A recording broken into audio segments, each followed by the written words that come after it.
Hello, hello, hello. Welcome to Three Things. What an entrance.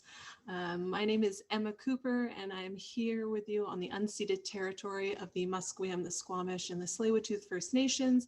And Three Things is the Tyee's informal interview chat show where we chat with the folks in the Tyee family about three things that are on their mind.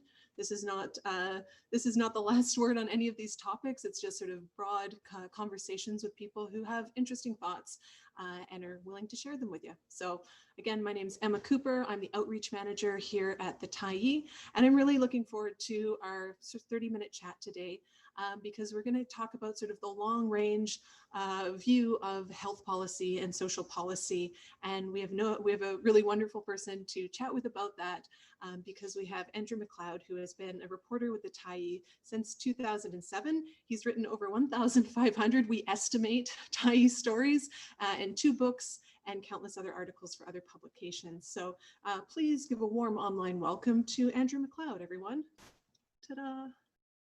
Yeah, that was a good entrance, and I'm into it. And welcome, Andrew. And I should unmute as well, shouldn't I? Yes. Yeah, you know what? We got into this streaming game when the expectations were low, and I'm into it. And anything we can do to make them even lower is great. It's a team effort. I'm going to contribute to that too. And Andrew, you're coming at us at a distance from Victoria, which is the territory of the Songhees and Esquimalt and the Lekwungen speaking people. Yeah. And how are you doing today? I am good. It's sunny here, and it's nice to have a little pause in the day to do this with you. So Thanks for having me on, and thanks to everyone who's tuned in. Yeah, and that's great. And thank you for everyone, like Andrew said, who is tuned in. If you've got any questions, pick Andrew's brain now. I think almost every live stream, we've had a few people with a great question that hits us like right at 1:30 and we can't get to it. So ask us your good questions earlier. Our publisher, Jeanette, is on Facebook, YouTube, and Zoom. We'll grab the questions and send them our way. So if you're on Zoom, ask them in the Q&A box and I will be able to read them out to Andrew. To get us started, your show and tell item, we can kind of see it. I brought my set of Scottish small pipes. Like you do. It was made by a guy named John Walsh who lives in Antigonish, Nova Scotia. I think on my Tyee bio it says I'm learning to play the small pipes, and I have been playing them about 15 years, and I think learning is still appropriate. I'm amateur, so everyone's been warned. Would you like to hear a bit? Oh, now this is on me. Yes, I think I was telling you yesterday, the definition of a considerate person is somebody who knows how to play the bagpipes but does not. Yeah, well, you're inconsiderate, but we're here for it. Let's hear them. All right. And just give me the cut sign when you're ready. Yeah, it'll look like this. Yeah.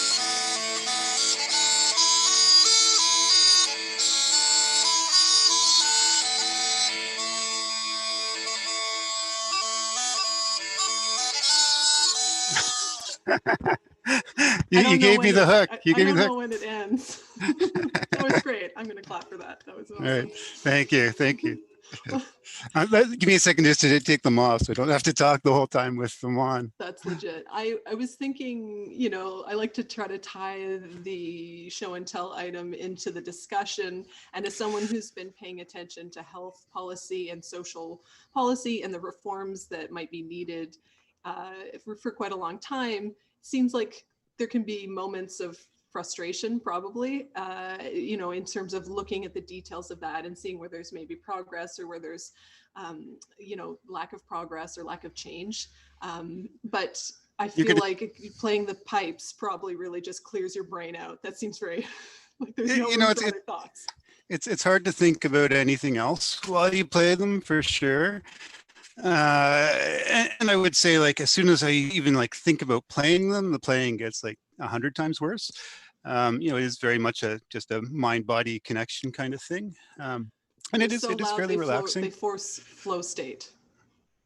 Yeah, these aren't that loud. I hope you didn't find it overpowering. It's a small Highland pipes. The great Highland pipes are like what everyone normally thinks of when they think of as bagpipes, but there are actually lots of different kinds of pipes. And these in in person, or maybe the volume of a guitar, maybe a little bit louder. So it's not excruciating. The Although my respectful kids bagpipes. still complain, but Well, they're going to do that. they wouldn't be your kids if they would just let you play the bagpipes with nothing. No. Uh, when sort of switching gears, we get into the health policy stuff. I your three areas that you've really written a lot about, including books about, include employment insurance, the social determinants of health, and welfare reform. Could we start kind of the discussion off with talking about employment insurance, which was, in October, you wrote about how there had been reports and how there was an overhaul was pretty needed and pretty visibly needed. Could you talk a little bit about that and how the pandemic has kind of brought that to light again? Yeah, I thought it was an interesting story to look back on. It was written in the middle of the election campaign. The main source for it was a report written by a woman named Donna Wood, who taught political science most recently at UVic and actually died of breast cancer, like sort of shortly after publishing the report. And it pointed out some of the longstanding problems, essentially that there'd been cuts since the 1990s to it, mostly in response to OECD concerns about Canada creating disincentives to work. But the result was a system that was sort of far short of its original vision and short of what it could do. So there were sort of problems with coverage. Something like it used to be that 80% of people who became unemployed would be eligible for what used to be called unemployment insurance, and then what became employment insurance. The most recent I've seen was something more like 40%. So 6 out of 10 people who lose their jobs don't have access to sort of the main thing we do to look after people who lose their jobs. There were questions around adequacy, whether it paid enough each month. It would cover 55% of people's wages up to a cap of, I think it was 500 a week or something. So there were questions around adequacy, questions around discrimination. Like, there were lots of people, especially people who were working part-time, which meant mostly, especially women, especially, recent immigrants, that kind of thing, who, paid into the system but could never claim out because of the requirements for how many hours you had to work or how many weeks you had to work. Um, so there were a bunch of changes to it over the years that had made it sort of a pale shadow of what it had been. We pointed that out during the election. It was a discussion in the election a little bit. I mean, the Conservatives didn't really talk about it much at all.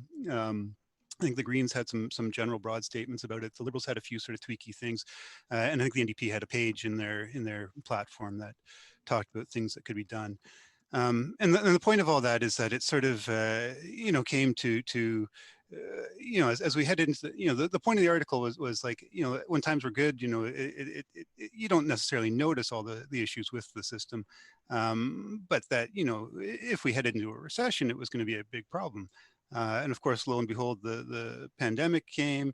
What was it? 400,000 people in BC lost their jobs. 1 million people um, in the province or across the country lost their jobs, and it became clear immediately that a lot of them weren't going to be eligible. So people who were, for instance, considered contractors, so freelance writers, Uber drivers, people who deliver food, lots of people in the hospitality sector. There were a lot of people who would have no way to have an income as big parts of the economy shut down. So the response was the CERB, which was put together in a big hurry.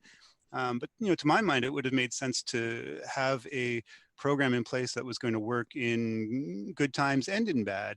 If we'd been looking at this earlier, or at least paying attention to it, or making those changes, or at least having the discussion, we could have been entering the pandemic in a much better place. Right. So you're mentioning the people who can access these services in sort of regular times serve as a sort of an emergency measure. What are the things that people have to be paying attention to have that sort of fulsome service that works in good times and in emergency situations? Yeah, I mean, I do think it's a matter of public policy, right? Like we had a system that was over the years, sort of, gutted with an idea that it was a disincentive to work. So depending who you were and where you were in the country, the requirements were different, and it was always sort of pared back. Who was eligible for it, and also the nature of work changed. We had the whole rise of precarious work and the gig economy, and it never really shifted. So we should have been having that sort of political discussion of how do we make a better system, much earlier than we did, I think. And that's a good point. We've got a question coming in that I'll throw at you as it pertains to this. Do you think that basic income has a better chance of being adopted as a universal program now that our adult children are facing the uncertainties of the pandemic? Or are we ever going to figure out that keeping people below the poverty line as a matter of public policy, as in welfare payments, is a social pathology we should no longer pay for in terms of its health, social services, education, and criminal justice costs? So that was a question that came in from Robert. Yeah, I mean, I would say I hope so. I do think that discussion is happening. There were stories today in the paper. The Senate yesterday came out with a report that said, we should give serious consideration to a universal basic income as we come out of this. I do think there's that whole question. I mean, in the question, you use the word "our," and it's always a question of who is our, right? Like I do think part of why we're having this discussion is that there were. Are you guys able to hear me? Okay, I'm seeing some messages pop up. Oh, as far as sound, your sound is quite loud and mine is not. Oh. So I'm breathing into the microphone, and you can talk a little bit less loud, and we'll be good. Oh. We'll even out. Okay, I'll retreat into my normal shy retiring go into self. introvert mode. That's what we're looking for right now. I was trying to be my inner extrovert.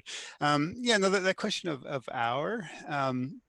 I do think there were lots of people, and we'll get into this. There were lots of people who were having a hard time getting by in our society before the pandemic, and it's only when suddenly it's a million people and 13% unemployment instead of 6% that we say, oh, we need to fix this, and it is a matter of who it hits, who it touches, who we feel sorry for, who we see as deserving poor, who we see as undeserving poor. I think all those stigmas and attitudes still exist. That said, I think there has been a lot of discussion around the basic income. The Senate is saying, hey, we need to talk about this. The CERB is supposed to, at this point, go to August. There's some talk about whether to extend it or whether to do something different. And I think we are at a moment where sort of everything's on the table, and people have seen that governments can respond and governments can do things in a hurry, and things that apply broadly. So I think there is interest, and I think we are at a point where something interesting could happen. And I will also say with universal income, we do already do it for some portions of the society, right? Like we have old age security, which essentially is a basic income for seniors. We have the Canada Child Tax Benefit, which, I mean, it's not a full income, but it's a significant amount of money for families with children. So we already do that sort of thing. What we don't do it for is for people in the middle of their working lives.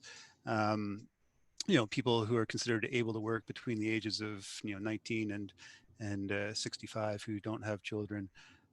For the most part, we don't provide that kind of income, and there are lots of reasons why we should. I mean, the immediate need makes it obvious, but there are also good environmental arguments for it. As I've said before, we don't need everybody working at a point where we have industrial agriculture and industrial automated mining and logging and everything else. We can produce all the things we absolutely need without sort of full employment. So to have a system that punishes people for not working is actually, detrimental in many ways, including to the environment. So anyway, they're good reasons to look at it. Fair and good summary. We got another question coming in, Andrew. The questions are coming early because we badgered people this time. Oh, good. This is from Sharon. Given everyone, including Premier Horgan, Prime Minister Trudeau, Dr. Henry, economists, and so on, that these folks now publicly acknowledge childcare as an essential service and central to women's participation in our economic recovery, what do you expect for childcare as a public service in BC? I presume that's Sharon Gregson asking that, who has been active on this for years and a great advocate on it. Yeah, I mean, I think everyone recognizes that it's very hard for people at that stage of life where they have kids to look after, especially with the schools closed, to go back to work and participate in the economy. And again, we're back to that, having a system where you have to work to make ends meet, where there isn't sort of an alternative that allows you to feed your family. So I mean, I think that it was moving in the right direction before. I think Sharon has said that as well.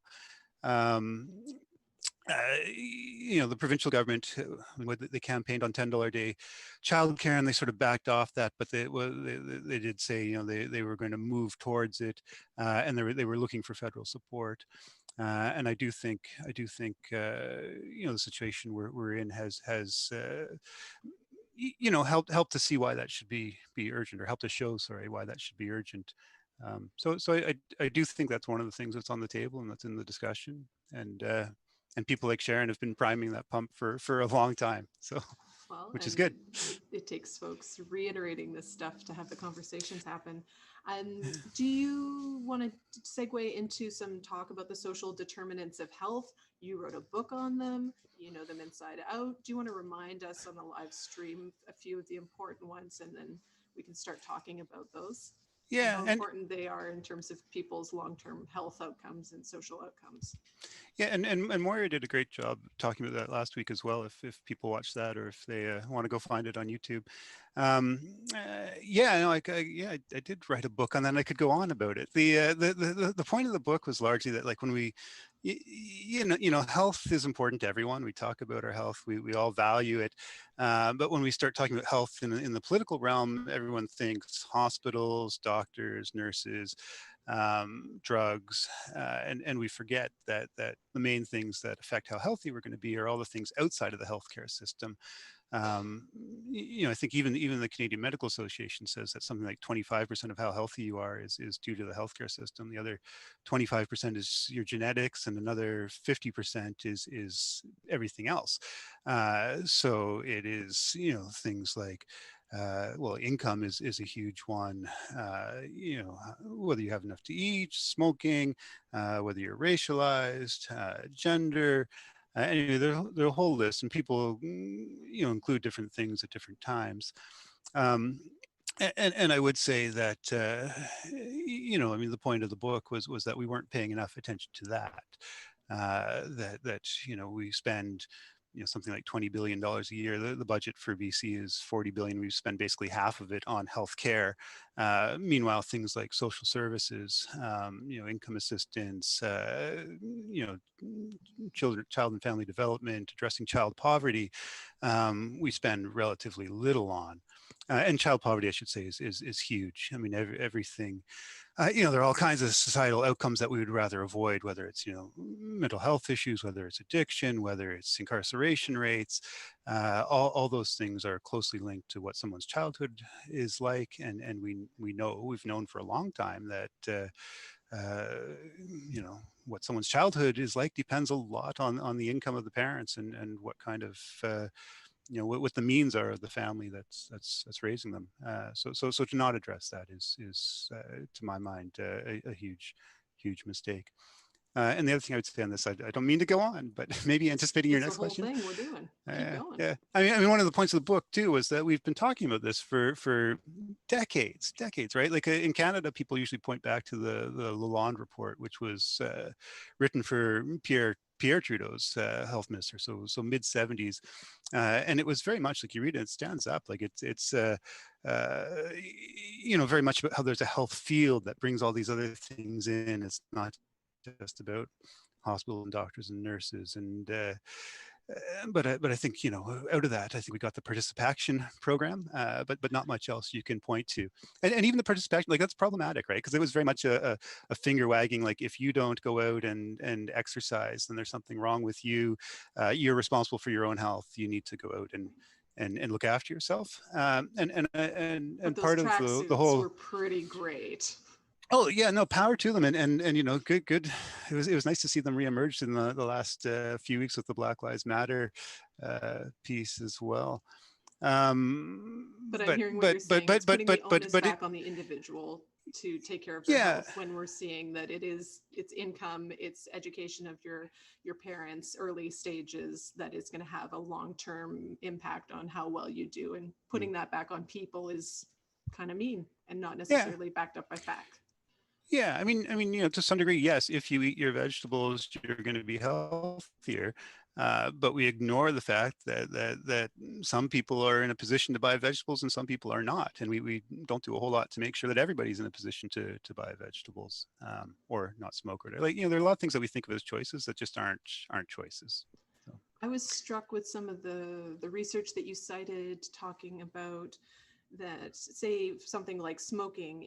If people smoke, we know that they're at a high risk for cancer, but that more people of lower income are more likely to get sick than people of higher income, and then that seemed to be a trend that repeated for different kinds of detrimental outcomes. So whatever was happening, people of lower income were going to get hit harder and differently than folks with higher income. Could you talk a little bit about that? I can't cite all the examples, but there seemed to be a few examples that were Yeah. coming up, and I was like, I'm seeing a trend here. Yeah. I like the smoking one because it's a pretty straightforward one, right? You take two people who smoke, one of whom makes $150,000 or $200,000 a year, and one who makes $10,000 or $20,000 a year, and the person who makes the lower income is more likely to get sick. So you just think, well, why is that? And there are a whole bunch of things. It may be underlying health, it may be diet, it may be exercise, it may be mental health, it may be all the things connected to their position in society. um, but and then you see it across different diseases, diabetes, heart disease. Like, not only are people at lower incomes more likely to get sick, they're more likely to have worse outcomes when they do get sick, and access to healthcare at that point would be a piece of it as well. um, you know, we have this publicly funded healthcare system where we pay for some things, but we don't pay for drugs outside of the hospital, for instance. So you get into questions around, well, who can afford to fill the prescriptions that they have, and that kind of thing. So there are a whole bunch of reasons, I think, underlying it, but the basic thing is that you know people at the bottom end of the income spectrum are more likely to get sick, and when they do, they get sicker and are more likely to have bad outcomes. So it's And on that line, we've got a question coming in from Satomi. Do you think that we need to have a discussion on pros and cons of vaccines and the pharmaceutical industry's role in this? I've heard a lot, in brackets, Robert Kennedy Jr., talking about the lack of transparency of the pharmaceutical industry on safe testing and what ingredients are in these vaccines. Do you have anything to say about that? um, yes, yeah.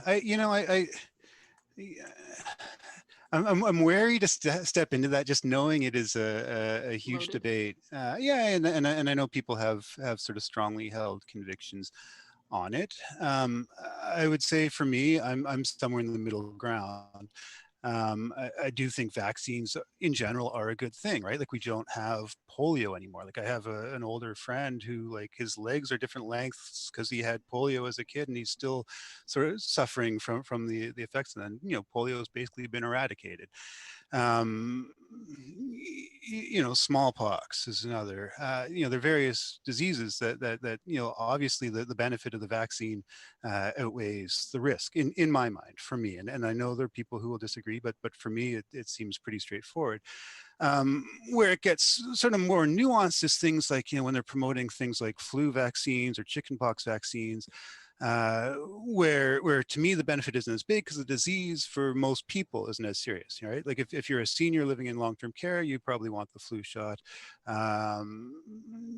Chickenpox, I'm sure there are cases, but to say as a blanket thing everybody should get it, uh, I'm less sympathetic on that. Like, it's more of a some benefit at some risk, and for most people it's not going to matter. But so that's where I'm at on vaccines. I do think there is a strong quality assurance uh, system in place, especially for vaccines that have been around for a long time. Like, I don't know, with any new drug or any new treatment. I mean, things, there have been vaccines where there have been issues. And I think for any new drug, any new treatment, you don't necessarily want to be the first person to get it, or in the first 1,000. if you're a generally healthy person, and when the COVID vaccine comes out, if they succeed at that, I think there'll be a whole strategy around who gets it first and who gets it later. And for me, as a relatively healthy middle-aged person, you know, I would probably want to be in a later group when we have some idea of how it's turning out on broad numbers. Right. So, did I step in it there? I think I probably stepped in I it. don't. I think the internet's going to continue to debate about vaccines. I don't think we're the only ones having takes. We didn't end it there. No, we've got to talk about welfare reform still. You again, I think there was some similarities in terms of employment. Like supports, where less and less people were able to sort of take advantage of the system. Could you talk a little bit about welfare reform and who can access it and what reforms are needed that you're seeing after reading a lot about it? Yeah, sorry, we're talking welfare specifically now and sort of the history in BC. Is that what we're? The long view would help us. I would love to hear the long view. Yeah, so I guess I got interested in welfare. So the story I usually tell about this is growing up in Toronto in the 70s. I remember being downtown and seeing somebody who was begging on the street. I don't know if they were housed or unhoused, but they were in need and asking people. And I remember my dad being with me and saying to him, "Hey, what's going on there?" And he said, "Well, hey, this is Canada. We look after people. You don't really need to worry." And then through becoming a journalist and everything, I've spent a lot of time sort of trying to test that out a bit. To what degree do we look after people? And then part of that was I was working for Monday Magazine here in Victoria. I guess it was early 2000s. I started freelancing for them in the mid 90s and then early 2000s. And at that time, there was a huge rise in homelessness. A lot of sort of, what I'll call disorder on the street. A lot of people who were obviously in rough shape, hanging around downtown, and sort of asking those questions of, well, what's going on?